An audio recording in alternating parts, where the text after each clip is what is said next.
Military members of Reddit, what's one thing you wish that you knew before joining?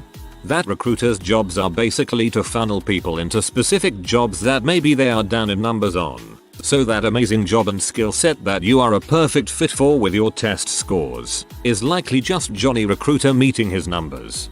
Mama told Johnny not to go downtown. The Marine Corps recruiter was hanging around. Wait until the 1st of October at least to join. Don't join in September. Why? Fiscal year starts 10/1, which is also generally when all the good jobs become available. And then get your MOS job. Put in fricking writing in the contract. Your recruiter is there to put asses in seats for whatever branch. He's your B, not the other way around. If you want something, have it put in writing. He doesn't necessarily give two shoots about you, some do. Most will straight frick you to make a quota. So don't trust the mother, and don't join in September when all the good crap is gone. Unless you really want to join the infantry, and take it from a former infantryman. You don't. Go push paper or turn wrenches or whatever. You'll be happier and have real experience when you get back to the real world. It's an inhuman machine that doesn't care about you. This isn't inherently a bad thing. It just is. But what it means is that you need to look out for your own interests. The military will not. Any attempt to guilt you out of looking out for your own interests is misguided at best and predatory at worst. The "we're all brothers in arms" creed applies to the very, very few individuals whom you trust with your life. Everyone else is part of the machine. Look out for them too as part of being a decent adult. But put your own oxygen mask on first. Broader advice for those joining. Save your freaking money. Literally all of your income is disposable. Your shelter, utilities, food, gym, medical, and dental are covered. And this is the one time in your life when you can easily save more than half your income and still have enough to party your butt off. You can very easily save up a down payment on a house while you're in that, a valuable job skill, and the GI Bill can set you up extremely well for success in the civilian world. Alternatively, you can get a brand new Mustang at 19% APR from the local dealership and throw the remainder of your paycheck at strippers. Same thing, I guess. Undervalued post right here. Go to medical when things hurt. Not change your socks. Not ignore it. Tell them it's an 8+ out of 10 on the pain scale or they won't document it. Then when you get out, you can have a valid history and have accountability, versus the VA disregarding your injuries as service related and telling you to pound sand. The recruitment process is a negotiation, and it represents the last time that you'll have all the power in your relationship with the military. I joined and went into a high demand MOS at the height of the war on terror. Most people in my training platoon had received bonuses in the tens of thousands of dollars, and some of them picked otherwise hard to get follow-on training, such as airborne school if you are not in combat arms, or even selected all but impossible to get first duty stations. I, meanwhile, received a sandwich because I wasn't aware of the power dynamic. On a less serious note, some portion of the people who join will do so because they have heard that women love a man in uniform. The more important axiom to remember is that the love for a man in uniform is inversely proportional to their proximity to a military base. This axiom is well earned and constantly reinforced. A guy in my platoon in boot camp back in '09 joined because of Call of Duty 4. That it isn't an exception to other government organizations. Minimal budget with maximum paperwork hurdles. Somehow planes and missiles and bombs get bought daily and often recklessly, but if you want a paperclip you'll have to cry your eyes out only to hear that the allotted budget for office supplies has run out in May. Have a plan for getting out from the moment you go in. I see so many people who hate their job stay in for 20 years because they have no other plans. Have an exit plan ready when you go in, and work towards it. You can have a degree done in 4 years of service, or nothing. That there are some pretty decent people, but a huge amount of idiots and pieces of crap you have to be around all the time. No different than most labor jobs really. The worst part of your early military service is not basic training, it's MEPS. MEPS is a domain of the damned and full of the biggest buttholes in uniform. You will face a battery of exhausting tests and paperwork, and when you are the most tired, they will try to push into some or other career field that is on demand. Do not make a decision based on what they tell you. They are not your friend and don't give the slightest crap. They just have boxes to fill. Pick the job you want. They might tell you, well, no openings there. Might take a while. This is often a total lie. Call them on it. Walk out the door. Wait if you have to. It's way better to wait a few months than to have a job you hate and are stuck with for years. Great advice my recruiter gave me. Believe it or not, at MEPS, the correct answer to most questions is no. Ever had a speeding ticket? Number. If you say yes to these questions, you still get in. It just often means more delays and paperwork. At basic training, never volunteer for anything, ever. Be as invisible as possible. You don't want your DITI to know your name or anything about you as long as possible. Almost nothing that happens at basic training, apart from learning basic stuff, matters for your career. Nobody cares about honors. You will probably never see any of those people again. It's a very short amount of time, really. Don't get invested. Don't get upset at the idiots in your group. Remember, it'll be over soon. Knuckle down and do what you have to get by. Agreed. In basic, good attitude is everything. As my dad said, don't let the bastards weigh you down. Realize there is a reason for everything they have you do, although not usually readily apparent. If you want a specific job, do not sign the contract until your recruiter gets that job for you. I wanted a cyber job in the Air Force and my recruiter told me to go and open electrical and hope I get cyber because it would be too long of a wait to be guaranteed that job. I ended up with a job I hated instead. The military will take whatever it wants from you, so make sure you get all you possibly can from it. Don't take the yelling at basic training personally. Even when they single you out, it's not personal. Though we had one swab who was absolute garbage and we did everything in our power to make him quit. He was eventually kicked out a few months after basic. An extra $20,000 isn't worth an extra 2 years of service. Don't take a 6-year contract. Take the 4. Oh, also, volunteering can mean sweeping the sunshine off the pad, or it can mean being the only guy going home early because you're the only volunteer.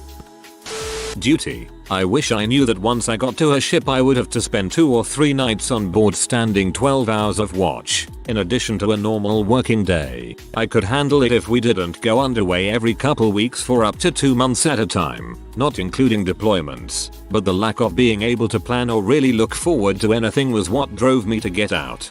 This is exactly why I didn't join the Navy. I had no idea it'd be that bad, but I knew I didn't want to spend several months at sea at a time. Since then, I've learned enough to be very pleased with my choice not to join the Navy. Happy I didn't consider myself fit enough to join the Marines. Spoiler, I wasn't. And mildly annoyed that I didn't look harder into the Air Force before picking Army.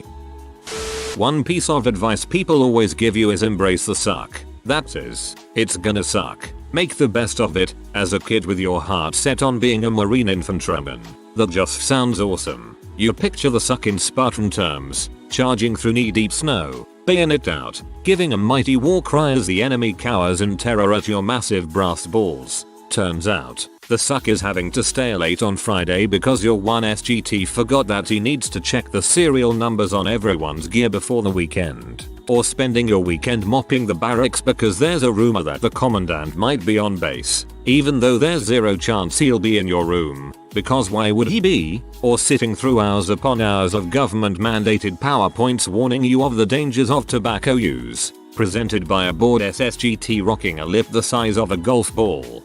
If this ain't the fricking truth. Married soldiers live a very different life than single ones. Living in the barracks you'll be sharing a room with slovenly idiots, living through frequent inspections, noise when you're trying to sleep, etc. But the 18-year-old kid who marries his high school girlfriend is given a free house to live in, no inspections, no bulls cleaning the barracks duty. All he has to do is live with an army wife. The barracks ain't so bad. Just have 2 soldiers come to an arrangement. First sergeant, we're gay and getting married this weekend. 1 free house please. Every job gets paid the same regardless of glory. Being infantry sucked a lot, but being ordnance pays the same but less suck factor. You rarely see the clerks at the VA due to broken bodies, mostly combat arms. They all get the same retirement. If you're depressed and or suicidal, please go to behavioral health or talk to a chaplain or use the veteran crisis line or anything. It is okay to seek help. Do not try to hold it in.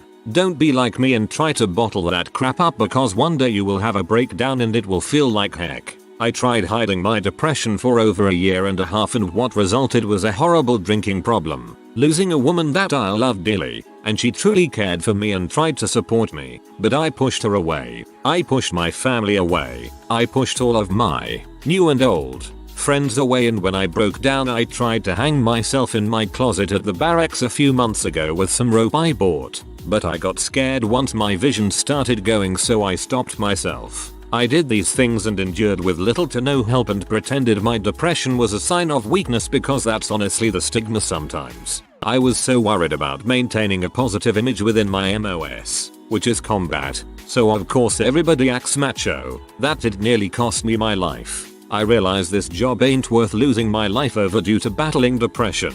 Even though I still struggle mentally, daily, the loneliness, or rather the feeling of it, is honestly the hardest part of all of this. Get some help or seek any resources you have, and please don't make the same mistake I have.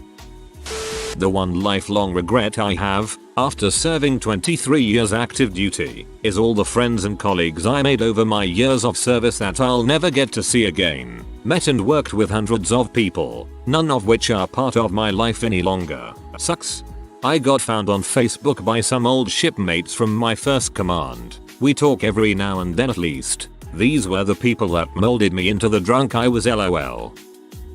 If you join the Air Force because you think it's cushy, stay the frick away from being a crew chief on legacy aircraft. I'm talking F-16s and F-15. They are both 40 years old and behind the curve when it comes to mechanical innovations. Also, the work is backbreaking and crappy as fuck. If you end up as aircraft maintenance, try and be an avionics guy or a newer airframe mechanic. It'll help in the long term, but be prepared to be crap on by everyone and their brother for not being fast enough, slow enough, good enough, worse enough, and everything in between. As an F-16 crew chief, I can confirm, it was 6 years of misery. You won't be prepared to succeed in the civilian world unless you make the effort to be ready. No one else is going to care. All that crap on TV and you hear about how women love a man in uniform and it'll help you get girls is total balls. Most of the time you're stationed in shitholes, looking at you, Oklahoma, and depending on what you do you're usually gone so often it's really impossible to try and maintain a relationship. Me and my boss are perpetually single, largely because of these two factors. Still wouldn't take it back though. I have no regrets about joining. Oh, being a man in uniform absolutely does help you pick up women. Just probably not the kind of women you actually want to pick up. Before I joined, my brother told me, "You're going to meet some of the greatest people you've ever met, but you're going to meet the worst the world has to offer." I wish I knew how true that statement was. Don't go into it having a "if I'm good at my job, I'll get recognized for that and promoted accordingly" mindset. The military is not the meritocracy that Hollywood has painted it to be all these years. If you don't play the game and kiss butt, you can be the most knowledgeable guy in your job and it still won't mean dong. It was a very rude awakening for me when I started advancing beyond E3 E4. What a colossal waste of time it would be. 11 years being constantly treated like a child, made to clean my room, then later supervising of cleaning of rooms, special classes every Friday, just to be told not to drink and drive and not to rape anyone, inventory the same equipment daily, because there wasn't anything else to do, then get yelled at for not knowing our jobs when there was literally no training conducted. There is no mentality of service to our country, honor, courage, commitment has been replaced by paycheck, benefits, retirement. Marine Corps boot camp is a big stupid game. Don't take it seriously. Do what you are told. Try not to stand out. Yes, you can get billets, jobs that make you feel special and or more advanced than the other recruits, but none of it matters in the long run. Pay attention to detail and be good at your job. That's what will get noticed when it matters. Lead by example and not just to advance your career. Like others have said, don't let them pressure you into ignoring legitimate medical problems. Get them documented. Most of all, don't stay in because you are scared of finding a job on the outside. You will be told how terrible life is outside the military, but most of those who say that, lifers, are just projecting their own fears. That I wasn't mature enough to be on my own that far away from home. Make sure that your head is where it needs to be because you can throw it all away over being homesick. The military is a dual caste system. Officers receive better pay, better housing, better working conditions and etc. You are basically a serf if you go in enlisted. A 40-year grizzled combat veteran is considered less important than a 22-year-old second lieutenant with a 4-year degree in art history. Get your bachelor's first before you join. Thanks. My dad was special operations during Operation Iraqi Freedom, and he told me the same thing. That every skill he acquired doing his job in the army was illegal to use in the civilian world. I'm trying to get advice before I join the army in a year so I can make better choices before enlisting. Think about what you'd want to do for a long-term civilian career. Find a military job that complements that and has transferable skills. Being infantry and having teamwork and leadership doesn't really go a long way to helping your resume after you're out. Do more research on what interests you. If you can, talk to people with experience. I was the only one in my whole family tree who joined the army and had no one to talk to. How is the army? What can you do there? What should you consider and so on. So I go to the recruiter and ask him what I could do in the army. He just tells me, here is a sheet of paper with all the jobs at the army. I looked at it and thought the Marines were good for me. Something with IT. Day of my recruitment comes. I pass all the tests and at the end I have two mean looking officers telling me I shouldn't be in the Marines and I look strong and should go special forces. Go airborne son. Sure, I'll do airborne. 1B special forces. I went. It was decent. But after a year or so I knew that if I keep staying here and leave the army one day, I have no skills for civilian life. So I wanted to change into an office job doing spy communication. My boss didn't want no special force guy go into an office chair, so he told me that he will not write me a recommendation letter, so I can't get the job. Half a year after that I faked not being able to walk without pain to get out of airborne duty. Then they accepted me leaving earlier. I really loved the army, still in the reserves, just wished that I had some more research before joining. There are so many cool jobs out there. You just need someone from your family or buddies to talk to, or do your research on the internet on things that might interest you. Invest in your TSP account from the beginning and don't stop. Also, good God, please consider the Air Force. The military or a NS will wear off in a year or two and you'll be wanting a normal but not bulls job. When you're being shouted at by superiors, never show any emotion and always respond calmly. They won't show it, but they will have more respect for you. Alright, thanks. I'm going to plug my tear ducts with super glue cause I'm soft. Don't take no for an answer when choosing your job. I was told 5 times that what I wanted wasn't available. When I finally got fed up and threatened to back out of enlisting altogether, it magically became available. Luckily my recruiter was the one who gave me that advice before MEPS. Didn't know getting in, and fell into it, which all worked out, and this might be Navy specific but I think all branches do it. Get a technical job. Get a guaranteed C school or whatever special school you can get into, even if it means signing for 6 instead of 4. It's all 8 anyway. As mentioned in other comment about not only will you have a specialty, often you get promoted earlier, better quotas, and have some skills that may translate to the civilian world. I didn't take up on it, because it is not what I want to do in life, but I could have gone into a ton of fields as a technician, consultant, or an analyst for some 3-letter agencies. I had a huge network of contractors that I could have reached out to. Which brings me to my last point. Build your network, especially among the contractors. Not only will it make your job easier, keep up with them and you have a good chance of finding some very good contractor employment at the end. Take every school and cert you can get your hands on. Don't fall for undesignated. You can try all the jobs, it's a scam for the most part. Submarine life is freaking hard. It set me up for a good job and easy life afterwards. But fuck me, the schedule, the hours, and the watch standing in the new plant broke people regularly. You learn a lot about yourself when you live in a literal coffin for 3 months straight. I've always wondered how people manage sub-duty. I've toured ships and even they are incredibly cramped. I cannot imagine what it would be like to live in a sub. Whatever they add to your paycheck for sub-duty, it isn't enough. That they were getting rid of modifying their pension and going to a 401k type retirement starting FY18 with a reduced pension amount.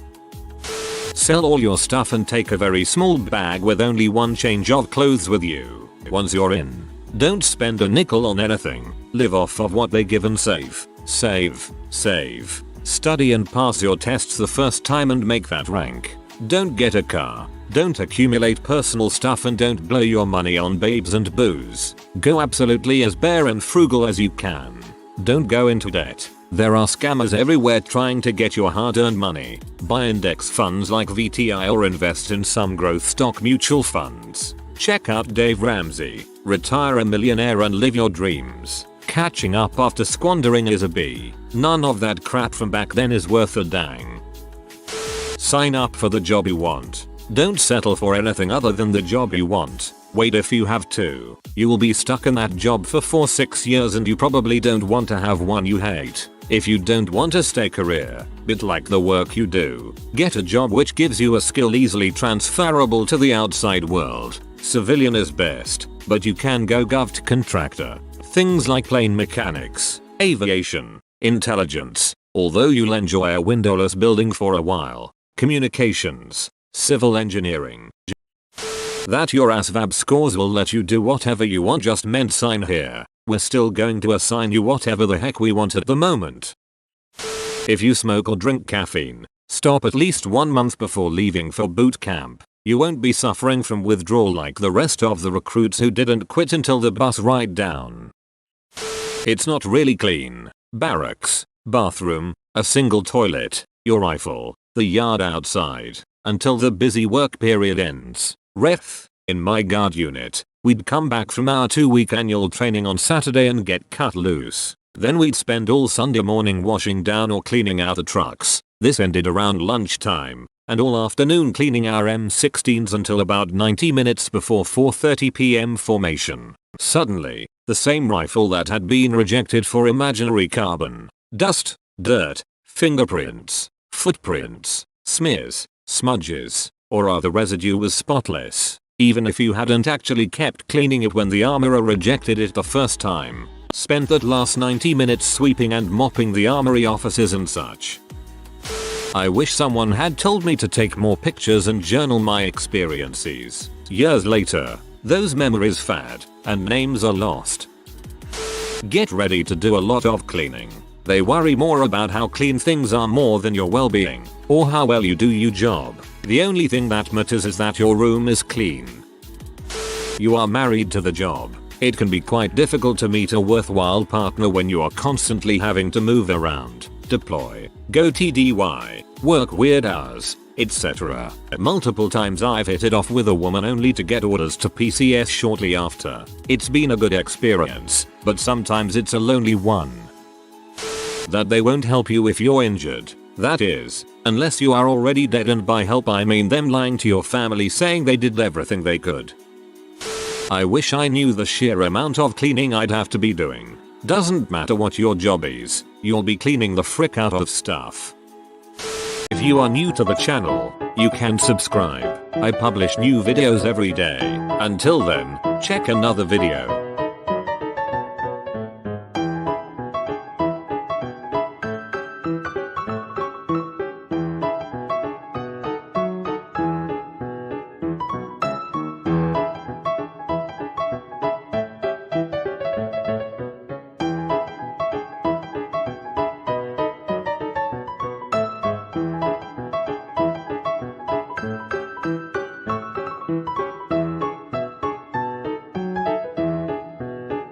Bye for now.